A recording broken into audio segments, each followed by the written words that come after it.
अमृतसर में शिरोमणि गुरुद्वारा प्रबंधक कमेटी की अंतरिम कमेटी की आज अहम बैठक होने जा रही है, जिसकी अध्यक्षता एसजीपीसी प्रधान हरजिंदर सिंह धामी करेंगे। इस बैठक में कई अहम मुद्दों पर चर्चा होने की संभावना है। साथ ही रिस्पेक्ट अमेंडमेंट एक्ट को लेकर भी विचार विमर्श किया जाएगा। माना जा रहा है कि इस बैठक में लिए गए फैसले आने वाले समय की नीतियों पर असर डाल सकते हैं।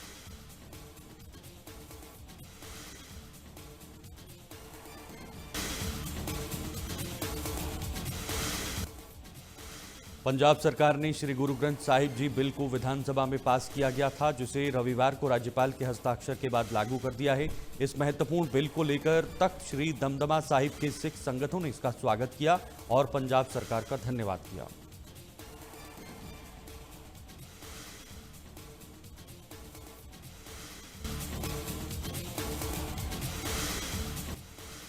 बैसाखी के मौके पर पाकिस्तान गए सिख तीर्थयात्रियों का 2238 श्रद्धालुओं का जत्था वापस लौट आए हैं। श्रद्धालु धार्मिक पर्व मनाने के लिए पाकिस्तान गए थे, जहां उन्होंने कई पवित्र गुरुद्वारों के दर्शन किए। लौटने के बाद तीर्थयात्रियों ने बताया कि उन्हें यात्रा के दौरान किसी भी तरह की परेशानी का सामना नहीं करना पड़ा और वहां की व्यवस्थाएं काफी अच्छी रही।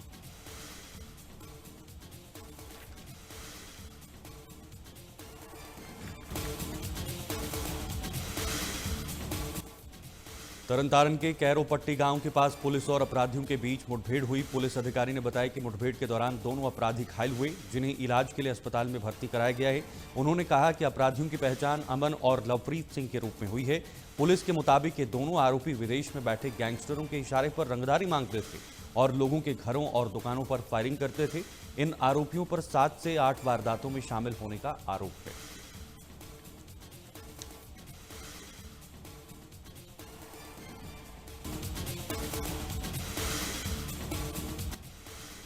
चंडीगढ़ में नायब सिंह सैनी की अध्यक्षता में आज एचपीपीसी और एचपीडब्ल्यूपीसी के साथ अहम बैठक आयोजित होगी। ये बैठक सुबह 11 बजे हरियाणा निवास में होगी।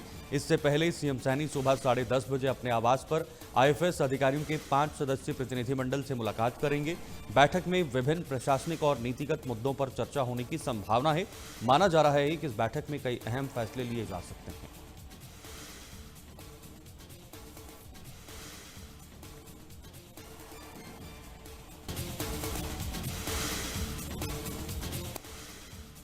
दिल्ली के हरियाणा भवन में बीजेपी की प्रदेश चुनाव समिति की बैठक हुई, जिसमें आगामी नगर निकाय चुनाव पर गहन चर्चा की गई। बैठक में मुख्यमंत्री नायब सिंह सैनी, प्रदेश अध्यक्ष मोहन लाल बड़ौली, केंद्रीय मंत्री मनोहर लाल समेत कई वरिष्ठ नेताओं ने हिस्सा लिया।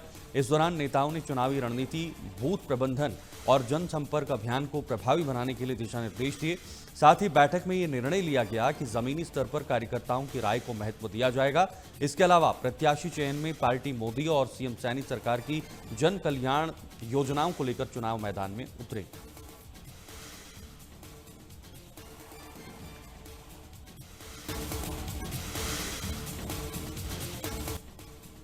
हरियाणा के मुख्यमंत्री नायब सिंह सैनी की अध्यक्षता में 22 अप्रैल को गुरुग्राम के पीडब्ल्यूडी रेस्ट हाउस में कैबिनेट की बैठक की जाएगी, जिसमें राज्य के विकास के लिए कई अहम फैसले लिए जाने की संभावना है। कैबिनेट की बैठक को लेकर अधिकारियों को निर्देश दिए गए हैं।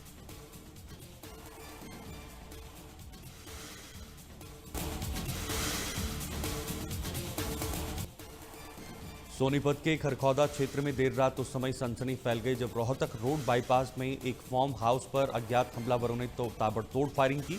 इस घटना में एक व्यक्ति गंभीर रूप से घायल हुआ, जिसे पहले खरखौदा अस्पताल और फिर पीजीआई रोहतक रेफर किया है। शुरुआती जांच में जमीन विवाद को हमले की बड़ी वजह माना जा रहा है। वारदात के बाद हमलावर मौके से फरार हो गए। सूचना मिलते ही पुलिस और क्राइम यूनिट की कई टीमें मौके पर पहुंचकर जांच में जुट गई थी। नोएडा में प्राइवेट कंपनियों के कर्मचारियों के आंदोलन के दौरान भड़की हिंसा मामले में पुलिस का एक्शन जारी है। पुलिस ने 2 और आरोपियों को गिरफ्तार किया है, जो बिगुल मजदूर दस्ता से जुड़े बताए जा रहे हैं। जांच में सामने आया है कि हिमांशु मुख्य आरोपी आदित्य आनंद के संपर्क में था और घटना के दिन नोएडा में मौजूद था। दोनों के खिलाफ भड़काऊ गतिविधियों के सबूत मिले हैं।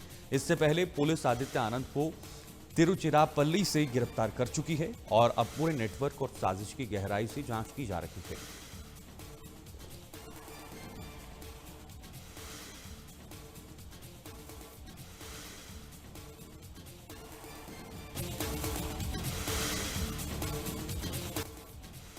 उत्तराखंड के मुख्यमंत्री पुष्कर सिंह धामी ने प्रेस कॉन्फ्रेंस के दौरान समाजवादी पार्टी और कांग्रेस पर हमला बोला। उन्होंने कहा कि अब जब महिला आरक्षण की बात हो रही थी तब समाजवादी पार्टी ने धर्म के आधार पर आरक्षण की मांग की, जो संविधान के खिलाफ है।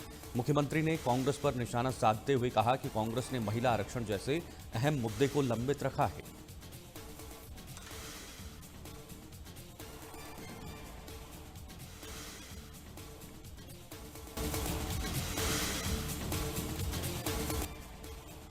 दक्षिण कोरिया के राष्ट्रपति ली जे मायुंग भारत के 3 दिवसीय दौरे पर हैं। नई दिल्ली पहुंचते ही विदेश मंत्री जयशंकर से उनसे मुलाकात की और विश्वास जताया कि यह दौरा दोनों देशों के रणनीतिक रिश्तों को नई मजबूती देगा।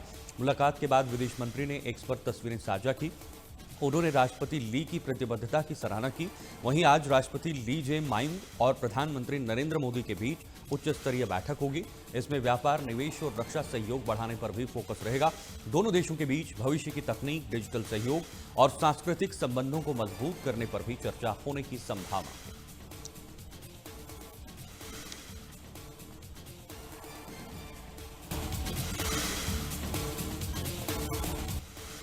लोकसभा में नारी शक्ति वंदन संशोधन बिल पास न होने पर सीएम रेखा गुप्ता ने विपक्ष पर निशाना साधा। उन्होंने कहा कि आजादी के 78 साल बाद भी देश की बेटियों को संसद तक पहुंचने का पूरा अधिकार नहीं मिल पाया है। कांग्रेस महिलाओं के अधिकारों की लड़ाई में साथ देने के बजाय इसे टालने की राजनीति कर रही है।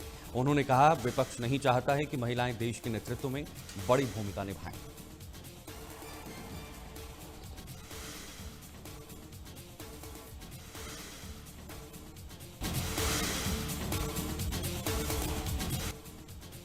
उपराष्ट्रपति सीपी राधाकृष्णन श्रीलंका की अपनी पहली द्विपक्षीय आधिकारिक यात्रा पर पहुंचे। इस दौरान उन्होंने कोलंबो स्थित राष्ट्रपति सचिवालय में राष्ट्रपति अनुराग कुमारा दिसनाइके और प्रधानमंत्री डॉक्टर हरिणी अमूर सूर्या से मुलाकात की।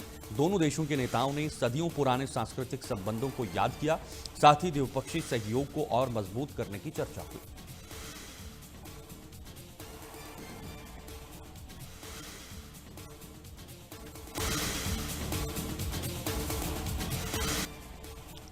केंद्रीय मंत्री हरदीप सिंह पुरी ने जम्मू में बीजेपी कार्यालय में आयोजित प्रेस कॉन्फ्रेंस के दौरान कांग्रेस पर तीखा हमला बोला। महिला आरक्षण संशोधन बिल गिरने पर हरदीप पुरी ने कहा कि देश की महिलाएं किसी भी हाल में कांग्रेस को माफ नहीं करेंगी।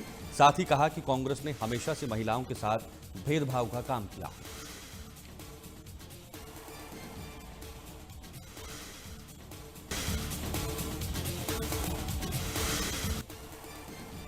पहलगाम आतंकी हमले की पहली बरसी से पहले कश्मीर के पर्यटन स्थलों पर सुरक्षा कड़ी कर दी गई है।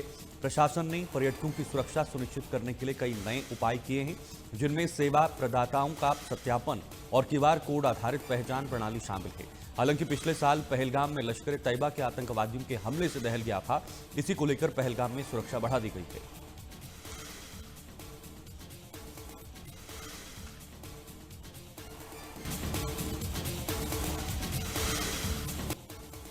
तमिलनाडु के विरुद्धनगर में एक पटाखा फैक्ट्री में जोरदार धमाका हुआ। इस भीषण धमाके में 15 से ज्यादा लोगों की मौत हुई। अधिकारियों के मुताबिक मलबे में अभी भी कई लोगों के फंसे होने की आशंका है, जिससे मृतकों की संख्या बढ़ सकती है। वहीं इस दुखद घटना पर गहरा शोक जताते हुए मुख्यमंत्री MK स्टालिन ने मृतकों के परिवारों के प्रति अपनी गहरी संवेदनाएं व्यक्त की।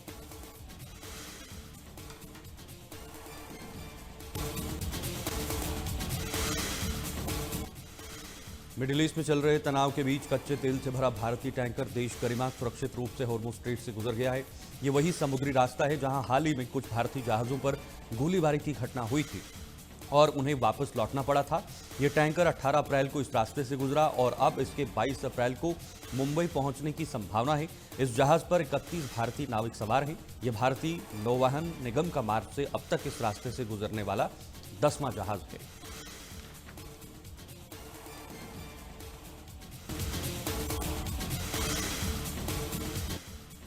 मिडिल ईस्ट में जारी तनाव के बीच अमेरिका के राष्ट्रपति डोनाल्ड ट्रंप का बड़ा बयान सामने आया है। ट्रंप ने अपने सोशल मीडिया प्लेटफॉर्म पर पोस्ट कर लिखा कि ईरान से बातचीत के लिए अमेरिकी प्रतिनिधिमंडल सोमवार यानी आज पाकिस्तान पहुंचेगा, जिसमें अमेरिका के उपराष्ट्रपति JD वेंस शामिल नहीं होंगे।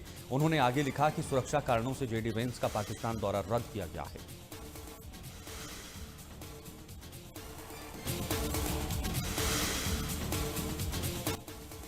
अमेरिका और ईरान के बीच तनाव खत्म करने को लेकर इस्लामाबाद में मंगलवार को दूसरे दौर की बातचीत प्रस्तावित है।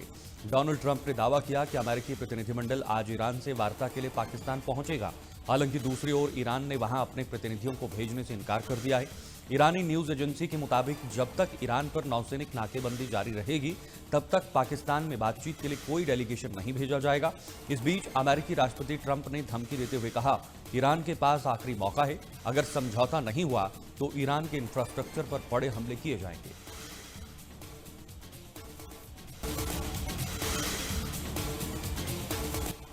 स्ट्रेट ऑफ होर्मुज के पास तनाव के बीच अमेरिकी नौसेना ने ईरान के झंडे वाले कार्गो जहाज को रोककर अपने कब्जे में ले लिया है। रिपोर्ट्स के मुताबिक ये कार्रवाई ओमान की खाड़ी में अमेरिकी युद्धपोत यूएसएस सुप्रेस द्वारा की गई है। जब जहाज ने चेतावनी को अनसुना कर आगे बढ़ने की कोशिश की, अमेरिकी राष्ट्रपति डोनाल्ड ट्रंप ने कहा कि जहाज को पूरी तरह रोक लिया है और अब उस पर अमेरिकी मरीन का नियंत्रण है।